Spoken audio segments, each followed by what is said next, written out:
एक समय की बात है, एक छोटे से गांव में रोहन नाम का एक लड़का रहता था। रोहन अपने आलस्य और महत्वाकांक्षा की कमी के लिए जाना जाता था। उसे समय बर्बाद करने और महत्वपूर्ण कार्यों में टाल मटोल करने की आदत थी। अपने परिवार और दोस्तों द्वारा समय को महत्व देने की लगातार सलाह के बावजूद रोहन को इसका महत्व समझ में नहीं आया। एक धूप वाले दिन श्री गुप्ता नाम का एक बुद्धिमान बूढ़ा व्यक्ति गांव में आया। वह अपनी बुद्धिमत्ता और लोगों की समस्याओं को हल करने की क्षमता के लिए जाने जाते थे। बात तेजी से फैली और जल्द ही रोहन को मिस्टर गुप्ता के आने के बारे में पता चला। जिज्ञासा चरम पर थी। उसने बूढ़े व्यक्ति का मार्गदर्शन लेने का फैसला किया। रोहन श्री गुप्ता के पास पहुंचा, जो एक बड़े बरगद के पेड़ के नीचे बैठे थे। उसने आदरपूर्वक सिर झुकाकर पूछा, सर, मुझे बताया गया है कि आपके पास बहुत बुद्धिमत्ता है। क्या आप कृपया मुझे मार्गदर्शन दे सकते हैं कि मैं अपने जीवन का अधिकतम लाभ कैसे उठाऊं? युवक के संघर्ष को समझते हुए श्री गुप्ता मुस्कुराए और सिर हिलाया। उसने अपने बैग से एक रेत घड़ी निकाली और रोहन को दे दी। उन्होंने कहा, ये रेत घड़ी समय का प्रतीक है।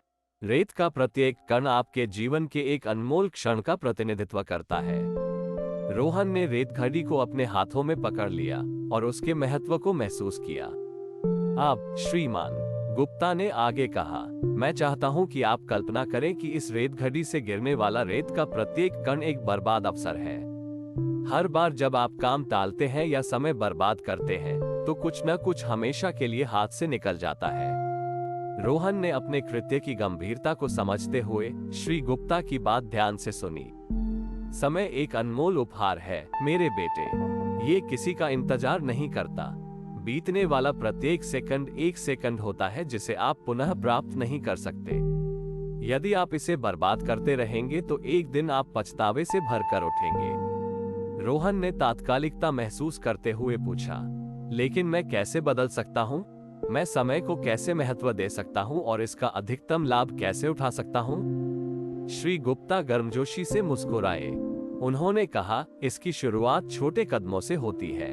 लक्ष्य निर्धारित करके शुरुआत करें और अपने कार्यों को प्राथमिकता दें। उन्हें प्रबंधनीय भागों में तोड़ें और उन्हें एक एक करके पूरा करने पर ध्यान केंद्रित करें। अपने समय का प्रभावी ढंग से प्रबंधन करना सीखें। याद रखें, सफलता उन्हीं को मिलती है जो समय की कीमत समझते हैं। रोहन ने बूढ़े व्यक्ति की सलाह को दिल से लिया और अपने तरीके बदलने का फैसला किया। उन्होंने अपनी दैनिक दिनचर्या को व्यवस्थित करके विभिन्न गतिविधियों के लिए विशिष्ट समय सीमा निर्धारित करके शुरुआत की। उन्होंने विकर्षणों को दूर किया और केवल हाथ में लिए गए कार्य पर ध्यान केंद्रित किया। धीरे धीरे रोहन को अपने जीवन में एक सकारात्मक बदलाव नजर आया। दिन सप्ताहों में और सप्ताह महीनों में बदल गए। रोहन का नया समर्पण और अनुशासन रंग लाया। उन्होंने उन कार्यों को पूरा किया जिन्हें वे वर्षों से टालते आ रहे थे। ग्रामीण रोहन में उल्लेखनीय परिवर्तन देखकर आश्चर्यचकित रह गए। समय के साथ रोहन को एहसास हुआ कि समय की असली ताकत सिर्फ कार्यों को पूरा करने में नहीं, बल्कि रिश्तों को पोषित करने में है।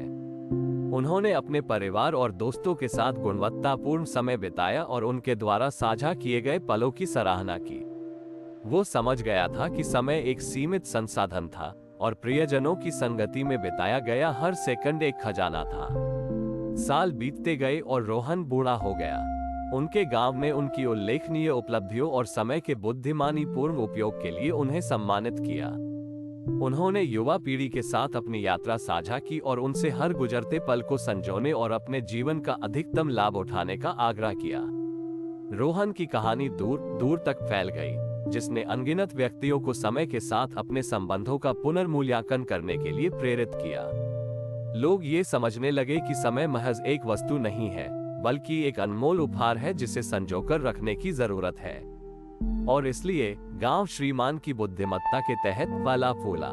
गुप्ता और रोहन का परिवर्तित जीवन हर किसी को समय के महत्व और उनकी नियति को आकार देने में इसकी शक्ति की याद दिलाता है। This is Icon and I will motivation. Thank you so much for watching. Be happy and give happiness.